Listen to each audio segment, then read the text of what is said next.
I want to speak about safety in sparring. Because the other day, like a freak accident almost happened, and to me it was a wake-up call, and it got me to reevaluate the way that I teach, the way that I train, and just basically just everything in life. I mean, things could have went really bad. When you train for a while, you pretty much you turn your fists, your feet, your elbows, your knees, your body into a lethal weapon. And if you don't control it the right way, you don't direct it the right way, very dangerous things could happen. So what happened is, I'm doing this safe sparring with control, with somebody that's more advanced, and that I spar with for a while. They get a feel for me, I got a feel for them, so we could go harder on each other and really not worry too much, because we know what's gonna happen, and basically we get a feel for each other, so we keep each other safe by that feeling. But I tried it out, safe sparring with somebody brand new, just to let them try it, and I just went a little too hard on them, not paying attention to, or that they just, they're just a beginner. I hit the person a little too hard. I thought it wasn't that hard of a hit, but from a beginner, it was a hard hit to the person, and the timing was right, and then he didn't block it, and it hit him. He went down and he stopped breathing for a while, and it was a scary situation. I talked to another experienced martial artist about the incident, and he said it happens a lot in boxing and a lot of these combat sport gyms, that it happens quite often. People get the wind knocked out of them, and then they stop breathing for a while. And he's basically said, and this is what you should do, is have the person get up, tilt their head back, with their hands like this, and just basically open up that diaphragm and just basically start breathing deep from the stomach, for that, in that situation. So that's something that you should keep in mind.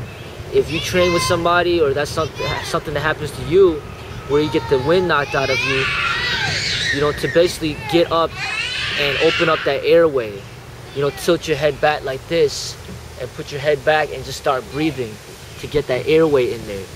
But I mean, regardless of the situation, it was a scary situation, because the person was making these noises that made it seem like he was gonna die. So it made me reevaluate everything that I'm doing, the way that I'm training people. I really want to head towards a more peaceful aspect of the martial arts. I think this whole thing about sparring and all that, it's unnecessary liability, and really majority of the population is not ready for that type of training. That training, you have to be at a very high level in order to make it very realistic, like physically at a high level, meaning like fitness wise. But most people can't even get to the basic fitness, and then now they want to get to realistic sparring. It becomes extremely unsafe. So really, I'm gonna try to head towards more of the peaceful route. I do specialize in a lot of lethal techniques, but I think I'd rather hide those techniques within dance. Something like capoeira does, where they will hide the techniques in culture and dance. The lethal techniques will kind of be hidden, and that's kind of how Tai Chi does it too, and I like that. I think I'm gonna head towards that, because this whole thing about people getting hurt, people not trained the right way, people could be following these videos, and they could really hurt themselves pretty bad. So one thing that I emphasize is just to be very careful with how you train. When you spar with somebody, you have to be very careful when you spar with them. You don't want tragic accidents to occur, and you got to keep your sparring partner safe. You got to keep yourself safe. And my thing is right now, what I'm thinking about is to pretty much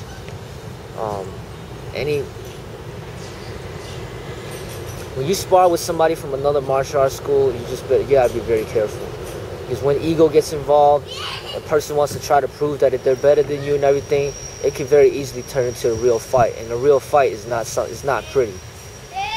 You know, it's not what you see on TV. I mean, this is some real serious stuff when you get in a real fight.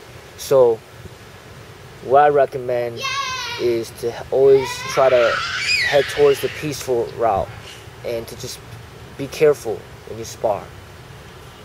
With or without equipment, be very careful. And be aware of who you're sparring with. Be aware of whether or not they're looking out for your safety. If they're not, then don't spar with them. That's one thing that I highly emphasize. If somebody is not looking out for your safety, do not spar with them. You have to spar with the right people, and there's got to be trust involved. And it's not about like showing who's better or who's worse. It's just about learning together.